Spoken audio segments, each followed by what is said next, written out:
Kuwait నుంచి మీరు ఇండియాకు సామాన్లు పంపిస్తూ ఉన్నారా? యూసఫ్ కార్గో వారు ప్రత్యేకమైన ఆఫర్లు ఇస్తూ ఉన్నారు. ఏ కార్గో 850 ఫిల్స్, అన్ని ఛార్జీలు కలిపి 950 ఫిల్స్. సి కార్గో 450 ఫిల్స్, అన్ని ఛార్జీలు కలుపుకొని 550 ఫిల్స్. మీరు ఎంత జాగ్రత్తగా వారికి మీరు సామాన్లు అందజేస్తారో అంతే జాగ్రత్తగా భద్రతతో మీ ఇంటికి చేరుస్తారు. మాలియా మరియు కైతాన్ ప్రాంతాలలో యూసఫ్ కార్గో కలదు. ఇంకెందుకు ఆలస్యం, స్క్రీన్ మీద కనపడే నెంబర్లకు వెంటనే సంప్రదించండి.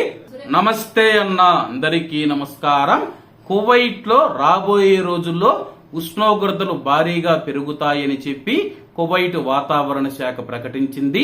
అలాగే కువైట్ వాతావరణ శాస్త్రవేత్త ఈసా ఆల్ రంజాన్ గారు స్థానిక మీడియాతో మాట్లాడుతూ ప్రస్తుతం కువైట్ దేశం వేసవి సీజన్లోకి ప్రవేశించిందని చెప్పి, అలాగే ప్రస్తుతం కువైట్ లో ఉష్ణోగ్రతలు 30 నుంచి 35 డిగ్రీల మధ్య నమోదవుతూ ఉంటే మే నెలాఖరుకు జూన్ ప్రారంభానికి మనం చూసుకుంటే ఆ యొక్క ఉష్ణోగ్రతలు 40 డిగ్రీల పైకి చేరుకుంటాయని చెప్పి, దీంతో రాబోయే రోజుల్లో కువైట్ లో ఉష్ణోగ్రతలు పెరుగుతూ ఉన్న నేపథ్యంలో కువైట్ లో బయట పనిచేస్తూ ఉన్న కార్మికులు ఎవరైతే ఉన్నారో వాళ్ళు తగినన్ని జాగ్రత్తలు తీసుకోవాలని చెప్పి అధికారులు తెలుపుతూ ఉన్నారు.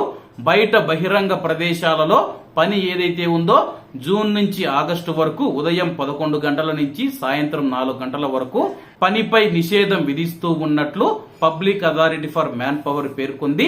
2015 నుంచి ఇలా అమలు చేస్తూ ఉన్నామని చెప్పి, రోజు రోజుకు కువైట్ లో ఉష్ణోగ్రతలు పెరుగుతూ ఉన్న నేపథ్యంలో ప్రజలందరూ తగిన జాగ్రత్తలు తీసుకోవాలని కోరుతూ ఉన్నారు.